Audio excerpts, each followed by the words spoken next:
Grieve साध साध सब नेक हैं, आप अपनी ठोरे। जो सतलोक ले जाएंगे वो साधु कोई और।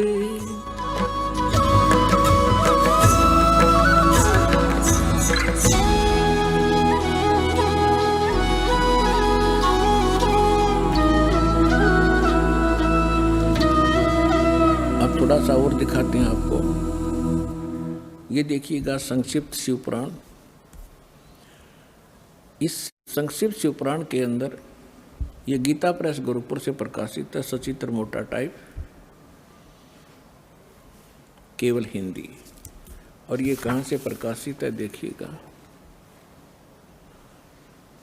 हनुमान प्रसाद पोद्दार इसका इनके संपादक हैं और प्रकाशक हैं। ये गीता प्रेस गोरखपुर, गोविंद वन कार्यालय, कोलकाता का संस्थान। यहाँ देखिएगा संक्षिप्त शिवपुराण 98 पृष्ठ से हम थोड़ा सा पढ़ेंगे। यहाँ 5वां अध्याय रुद्र संहिता का हम पढ़ेंगे, छठा। 5वें के एंड को पढ़ रहे हैं। अपने पुत्र नारद की बात सुनकर लोक पितामह ब्रह्मा वहाँ इस प्रकार बोले। 5वां अध्याय समाप्त हुआ, छठा प्रारंभ हुआ रुद्र संहिता का 99 पृष्ठ पे। नारद ने पूछा था कि सृष्टि की रचना बताइए भगवान पिताजी ब्रह्मा जी से। तो ब्रह्मा जी ने बताया। अब आपके रूबरू पढ़कर सुनाता हूँ। ब्रह्मा जी ने कहा ब्राह्मण श्रोमणे, तुम सदा समस्त जग के उपकार में लगे रहते हो। तुमने लोगों के हित की कामना से बहुत उत्तम बात पूछी है। जिसमें समस्त चराचर जगत नष्ट हो गया था, सर्वत्र केवल अंधकार ही अंधकार था। न सूर्य दिखाई देते थे, न चंद्रमा आदि कुछ भी नहीं थे। उस समय तत्सद्ब्रह्म, जिस श्रुति में सत सुना जाता है, इस श्रुति में जो सत सुना जाता है एकमात्र वही शेष था। 100 पृष्ठ पे जिस परब्रह्म के विषय में ज्ञान और अज्ञान से पूर्ण युक्तियों द्वारा इस प्रकार विकल्प किए जाते हैं। यानी ब्रह्मा जी कह रहे हैं कुछ सच्ची कुछ झूठी जो मैंने सुनी है वो बता रहा हूँ। उसने कुछ काल के बाद, कुछ समय के उपरांत द्वितीय की इच्छा प्रकट की।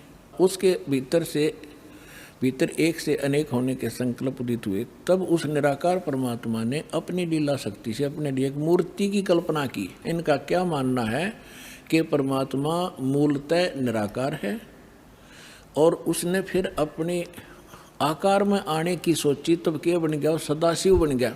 फिर वो सदाशिव बन गए। अब देखो क्लियर होगा यहाँ से।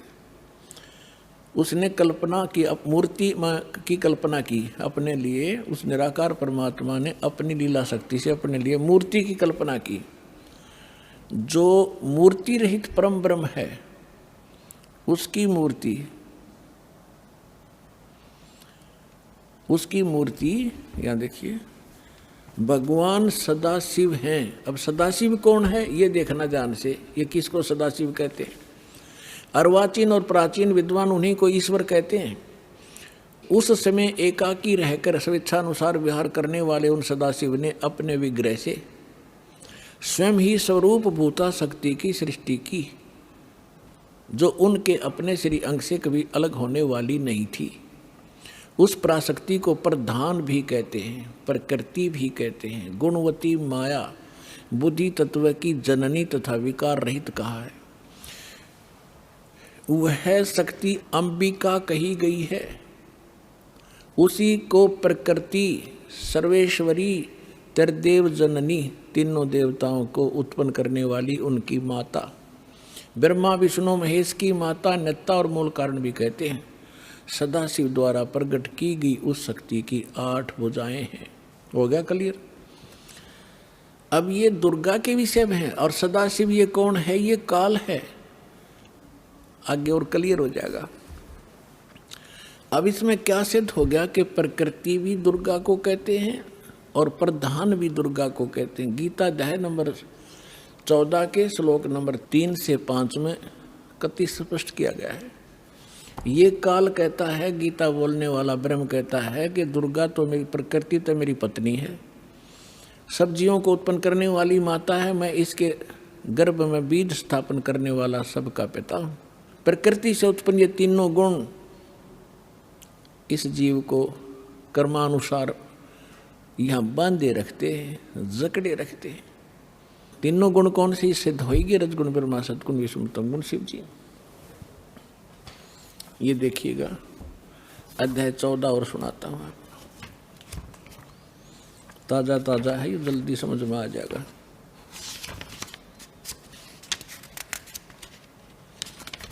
ये देखिएगा गीता अध्याय नंबर, श्रीमद् भगवत गीता अध्याय नंबर 14 का और श्लोक नंबर 3 में, हे अर्जुन, मेरी महत माने प्रधान ब्रह्म, मेरी महत रूप मूल प्रकृति संपूर्ण भूतों की योनि अर्थात गर्भाधान स्थान है। मैं उस योनि में चेतन यानी गर्भ को स्थापन करने वाला तत्व करता हूँ। उसके संयोग से, जड़ चेतन संयोग से नहीं, सब भूतों की, सब प्राणियों की उत्पत्ति होती है। 4 में क्या कहा है? हे अर्जुन, नाना प्रकार की सब योनियों में जितनी मूर्तियां अर्थात शरीरधारी प्राणी उत्पन्न होते हैं, प्रकृति दुर्गा, प्रकृति यानी दुर्गा उन सब की गर्भ धारण करने वाली माता है और मैं बीज स्थापन करने वाला पिता हूँ। और 5वें में क्या कहा है?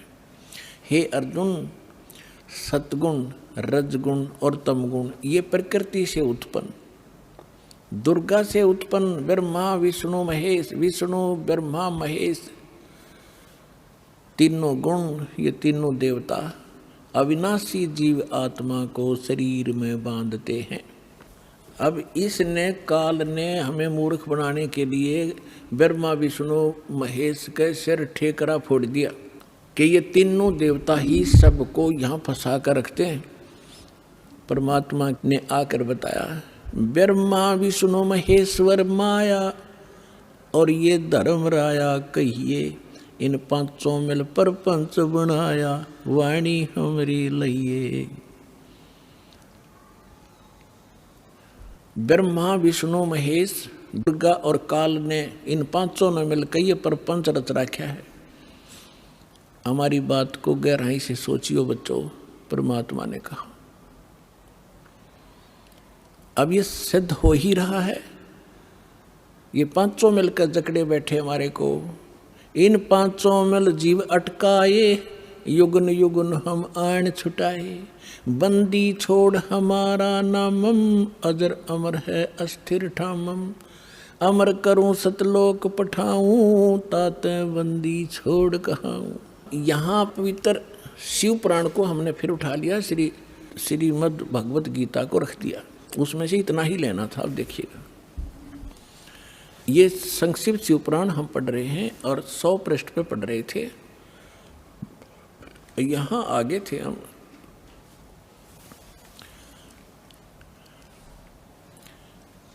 कि जो मूर्ति रहित परम ब्रह्म है उसकी मूर्ति भगवान सदाशिव हैं।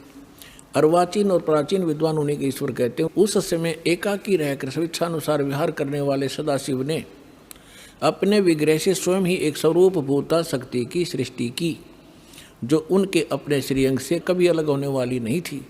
उस पराशक्ति को अपने विग्रह माने शरीर से निकाली दुर्गा को ये खुद मान रहे हैं। पुण्यात्माओं, परमात्मा आए थे, ब्रह्मा जी को मिले, विष्णु जी को मिले, शिव जी को मिले। पहली बार तो इन्होंने ज्ञान सुना ढंग से। परमात्मा ने सबसे पहले ब्रह्मा को सृष्टि रचना आदि सुनाई थी, पहले उसने ठीक माना। बाद में काल ने उसके अंदर प्रवेश करके बुद्धि भ्रष्ट कर दी कि ये झूठ बोलता है, मन गढ़ंत कहानियाँ हैं, वेद सर्वश्रेष्ठ है, इसके अतिरिक्त कोई बातें मत मानो। तो इस ब्रह्मा जी ने कुछ तो परमात्मा से प्राप्त ज्ञान और कुछ फिर अपने अज्ञान के आधार से ये ज्ञान सुनाना चाहा, तो फिर भी सच्चाई छुपी नहीं। ये क्या कहना चाहते हैं कि सदाशिव पहले निराकार था, फिर सदाशिव बन गया।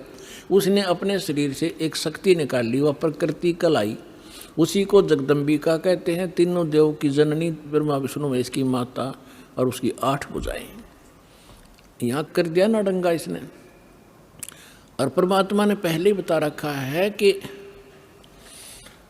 जैसे दास ने सृष्टि रचनामा आपको बहुत बार सुना है, उसमें आप खूब समझ चुके होंगे, तो उसी का कुछ अंश लेकर इसने यहाँ मिलावट की है। देखिएगा, उस समय एकाकी रहकर स्वेच्छा अनुसार विहार करने वाले सदाशिव ने अपने विग्रह से स्वयं ही एक स्वरूप भूता शक्ति की सृष्टि की, जो उनके अपने श्रीअंग से कभी अलग होने वाली नहीं थी। उस पराशक्ति को प्रधान प्रकृति गुणवती माया बुद्धि तत्व की जननी विकार रहित बताया गया। वह शक्ति अंबिका दुर्गा कही गई है। उसी को प्रकृति सर्वेश्वरी त्रिदेव जननी नित्य मूल कारण भी कहते हैं। सदाशिव द्वारा प्रकट की गई उस शक्ति की 8 भुजाएं। होगी क्लियर। नाना प्रकार के आभूषण उसके श्री अंग की शोभा बढ़ाते हैं, श्री अंगों की। वह देवी नाना प्रकार की गतियों से संपन्न है और अनेक प्रकार के अस्त्र शस्त्र धारण करती है। एकाकिनी होकर भी वह माया संयोग वसात अनेक हो जाती है। वे जो सदाशिव हैं, अब ये डेफिनेशन है उस काल की, ब्रह्मा जी बता रहे हैं और अपने सदग्रंथों में लिखा है। देखिएगा, वे जो सदाशिव हैं उन्हें परम पुरुष ईश्वर शिव शंभु और महेश्वर कहते हैं। यहाँ देखना, वे अपने सारे अंगों में भस्म रमाए रहते हैं। उन काल रूपी ब्रह्म ने एक ही समय में शक्ति के नाथ नहीं, शक्ति के साथ, दुर्गा के साथ शिवलोक नामक अक्षेत्र का निर्माण किया था। उस उत्तम अक्षेत्र को काशी कहते हैं। वह परम निर्वाण या मोक्ष स्थान है जो सबके ऊपर विराजमान है। वह प्रिय और प्रियतम रूप, पति पत्नी रूप में शक्ति और शिव, दुर्गा और ये काल, ये स्पष्ट कह दिया। वो काल रूपी ब्रह्म ने, यो काल कहो, ब्रह्म कहो, काल रूपी ब्रह्म कहो, सदाशिव कहो, ये ब्रह्म है। शक्ति और शिव ने, दुर्गा और काल ने, वे प्रिय और प्रियतम रूप यानी पति पत्नी रूप में शक्ति यानी दुर्गा और शिव जो परमानंद स्वरूप हैं, उस मनोरम क्षेत्र में नित्य निवास करते हैं। मुने शिव और शिवा ने, काल और दुर्गा ने प्रलय काल में भी कभी उस क्षेत्र को अपने सानिध्य से मुक्त नहीं किया। देवऋषि एक समय आनंद वन में रमण करते हुए शिवा और शिव के मन में यह इच्छा हुई कि किसी दूसरे पुरुष की सृष्टि करनी चाहिए, जिस पर यह सृष्टि संचालन का महान भार रखकर हम दोनों केवल काशी में रहकर इच्छा अनुसार विचरें और निर्वाण धारण करें। अब इन्होंने सोचा कि कोई पुत्र उत्पन्न करते हैं, उसको ये सारा काम संभलवा देंगे, हम निर्वाण धारण करेंगे, एकांत में रहा करेंगे। ये देखिए, ऐसा निश्चय करके शक्ति सहित सर्वव्यापी परमेश्वर शिव ने अपने वाम भाग के 10वें अंग पर अमृत मल दिया। फिर तो वहाँ से एक पुरुष प्रकट हुआ, यानी पति पत्नी व्यवहार किया, वहाँ से एक पुत्र उत्पन्न हुआ, उसका नाम के रखा। 102 पृष्ठ पे संक्षिप्त शिव पुराण 102 पृष्ठ पे शिव ने कहा, वत्स, उस काल ने कहा, बेटा, व्यापक होने के कारण तुम्हारा विष्णु नाम विख्यात हुआ, विष्णु धर दिया तेरा नाम। अब फिर हम यहाँ आते हैं, ये हमने 6वां अध्याय पढ़ लिया रुद्र संहिता का 7वां, ये 7वां अध्याय 103 पृष्ठ पे। ब्रह्मा जी कहते हैं देवर से, तत्पश्चात कल्याणकारी परमेश्वर शाम सदाशिव ने, काल ने पूर्ववत प्रयत्न करके जैसे अपनी दुर्गा से विष्णु की उत्पत्ति की, मुझे अपने दाहिने अंग से उत्पन्न किया। बस बात खत्म।